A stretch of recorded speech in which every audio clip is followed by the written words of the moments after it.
Hello दोस्तों, आज मैं आपके लिए एक धार्मिक सच्ची कहानी लेकर आई हूँ जो आपको बहुत पसंद आने वाली है। तो अंत तक जरूर सुने। भगवान सब जगह है। एक गांव में एक बहुत ही साधारण व्यक्ति रहता था।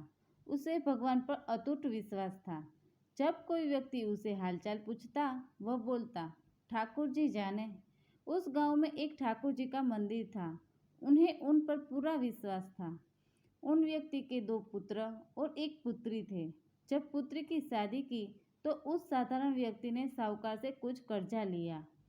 कुछ समय बाद दोनों पुत्रों ने पिता से बोला कि यह लीजिए पैसे और साहूकार को देकर कर्ज से मुक्त हो जाइए। उस व्यक्ति ने जाकर साहूकार से कहा, यह लीजिए साहूकार जी, आपका मूलधन और ब्याज, और मुझे अपने कर्जे से मुक्त कर दीजिए।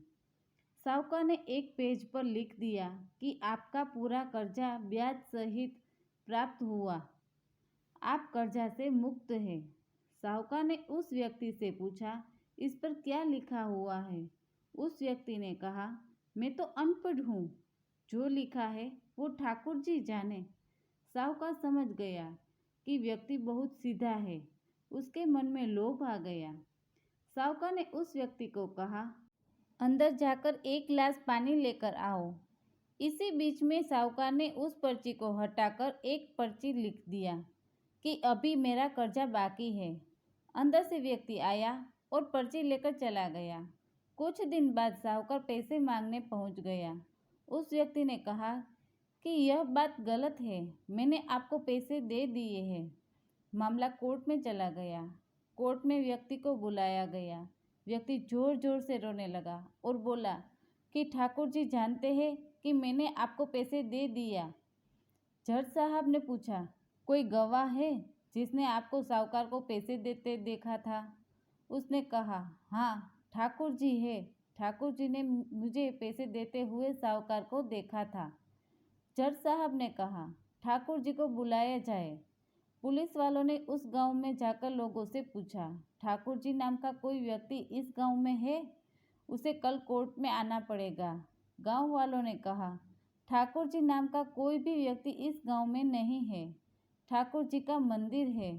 अब भगवान कैसे कोर्ट में पेश होंगे? अगले दिन अदालत की कार्यवाही शुरू हुई। जज साहब के बगल में खड़ा भक्ति जोर से बोला, ठाकुर जी हाजिर हो, ठाकुर जी हाजिर हो। उसी वक्त एक बूढ़ा व्यक्ति सिर पर तिलक लगाए, चंदन का माला पहने हुए कोर्ट में आ गया। उस व्यक्ति ने कटहरे में खड़ा होकर बोला, सर, मैं ठाकुर जी हूँ, बताइए क्या बात है? जज साहब ने ठाकुर जी से पूछा, क्या आप इस व्यक्ति को साहूकार को पैसे देते हुए देखा था? तब ठाकुर जी ने बोला, हाँ जज साहब, मेरे सामने ही इस व्यक्ति ने साहूकार को पूरे पैसे ब्याज समेत दे दिए थे। आप साहूकार को यहाँ पर रोकिए और किसी व्यक्ति को साहूकार के घर भेजिए। साहूकार के घर में अलमारी नंबर 3 में एक फाइल है।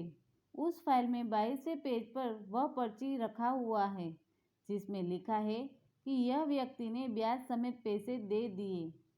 वह व्यक्ति इतना बोलकर चला गया। कुछ देर बाद सिपाही वापस आया और जज साहब को एक पर्ची दी। यह पर्ची जिसमें लिखा हुआ था कि पूरा पैसा ब्याज समेत मिल गया। जज साहब ने कहा, ठाकुर जी कहाँ गए? उनको बुलाओ। ठाकुर जी दिखाई नहीं दिए। अगले दिन जज साहब उस व्यक्ति के गांव गया। पूरे गांव में खोजा गया। सभी व्यक्ति ने कहा कि वह वृद्ध आदमी इस गांव का नहीं था। जज साहब समझ गए वह व्यक्ति वास्तव में ठाकुर जी यानी कि भगवान ही थे। जज साहब उसी वक्त अपने पद से इस्तीफा दे दिया। जज साहब भारत के सभी मंदिरों में घूम घूम कर उस दरबार की मिट्टी को अपने सिर पर लगाते थे, लेकिन किसी मंदिर में बैठते नहीं।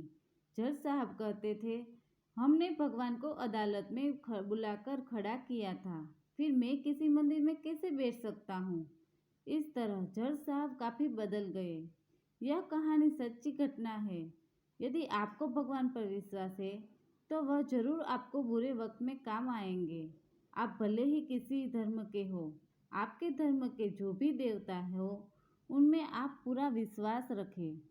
जैसे यदि आप हिंदू हैं तो भगवान जैसे कृष्ण, राम आदि। मुस्लिम है तो मोहम्मद साहब, सिख है तो गुरु नानक देव, ईसाई है तो ईसा मसीह। हम किसी भी धर्म के हो, हमें अपने इष्ट देव पर पूरा भरोसा रखना है। दोस्तों, आज मैं आप सबका दिल से धन्यवाद करना चाहती हूँ, क्योंकि आगे की वीडियो को आप सबने बहुत सारा प्यार दिया है। इसके लिए थैंक यू सो मच। अगर आज की वीडियो आपको पसंद आई है तो प्लीज़ लाइक करें, चैनल को सब्सक्राइब करें और कमेंट में जय द्वारकाधीश अवश्य लिखें। Thanks for watching.